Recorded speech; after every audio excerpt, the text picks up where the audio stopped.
এক ফারাক্কা দিয়ে বোঝা যায় ভারত কি আমাদের ভালো বন্ধু না দুষ্ট বন্ধু। ভারত যে আমাদের কত বড় দুষ্ট প্রতিবেশী, আগ্রাসী শক্তি, সেটা ফারাক্কা বাঁধ বোঝা যায়। তার আজকে অসাম্প্রদায়িক কথা বলেন, অথচ বাবরি মসজিদ ভেঙে কিন্তু তারা মন্দির তৈরি করে ফেলেন। তখন সাম্প্রদায়িকের কথা আসে না, অসাংবাদিক হয়ে যায়। আর বাংলাদেশে সামান্য কিছু হলেই তারা লাফিয়ে পড়েন। যখন সংখ্যালঘু সদস্যরা তার আওয়ামী লীগের হয়ে যখন আমাদের লোকজনটা হত্যা করে, গুম করে, খুন করে, তখন আওয়ামী লীগ হিসেবে করে। যখন তাদের উপর প্রতিশোধ আসে বা তাদেরকে নিবারণ করতে যায়, তখন তারা হয়ে যান সংখ্যালঘু। এটু আমাদের দেখতে হবে। আপনি আজকে তারা মানবতার কথা বলেন ভারত, কিন্তু ফেলানির লাশ যখন সে তারে ঝুলে, তখন মানবতা কোথায় যায় আমাদের জানার খুব ইচ্ছে হয়। তার আজকে সম্প্রীতির কথা বলেন, তার আজকে সুন্দর প্রতিবেশী বলে দাবি করেন, আবার আমার লোকগুলো নির্বিচার হত্যা করেন, মদ ফেনিসিডিল আমার এখানে ঢুকে দেন, আমার রাজনীতিকে তারা হস্তক্ষেপ করেন। তখন তাদের এই মনোভাবটা কোথায় যায়? তাদেরকে আমরা আমাদের ভালো বন্ধু, আমাদের সুপ্রতিবেশী আমরা বলি কিভাবে? ভারত শুধু বাংলাদেশ নয়, আপনি দেখুন প্রতিটা দেশের বা প্রতিবেশীর সাথে তাদের সম্পর্কটা আছে কি? পাকিস্তানের সাথে সম্পর্ক খুবই খারাপ। আজকে দেখেন নেপালের সাথে তাদের অবস্থাটা কি, সামনে নেউলে। ভুটানের সাথে ভারত সম্পর্ক সেটা নষ্ট হয়ে গেছে, শ্রীলঙ্কার সাথে নষ্ট হয়ে গেছে, বাংলাদেশের সাথে তারা তো সব সময় দাদাগিরি করে যাচ্ছে, আগ্রাসন চালিয়ে যাচ্ছে। আমরা প্রতিবেশী রাষ্ট্র হিসেবে বাংলাদেশ এখন যে নোংরামিটি করছে, এটা নিন্দা জানাই। আমরা তাদেরকে বলি, আমরা তোমাদের বন্ধু হিসেবে দেখতে চাই, কোন দলের বন্ধু হিসেবে নয়, বাংলাদেশের বন্ধু, বাংলাদেশের জনগণের বন্ধু হিসেবে দেখতে চাই। আগরতলায় যেটি হয়েছে, এর নিন্দা জানানোর ভাষা আমাদের নেই।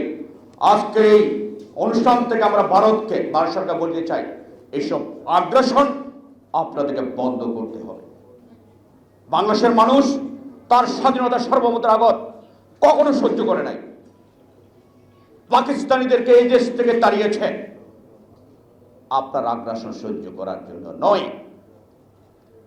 আমরা যে কোনো আগ্রাসনের বিরুদ্ধে বাংলাদেশের মানুষ বরাবরে জেগে উঠেছে। ঈশ্বর এখনো যদি আপনারা যদি ক্ষমা চেয়ে আপনাদের আগ্রাসী মনোভাব পরিবর্তন করে, বাংলাদেশের মানুষ জেগে উঠতে বাধ্য হবে।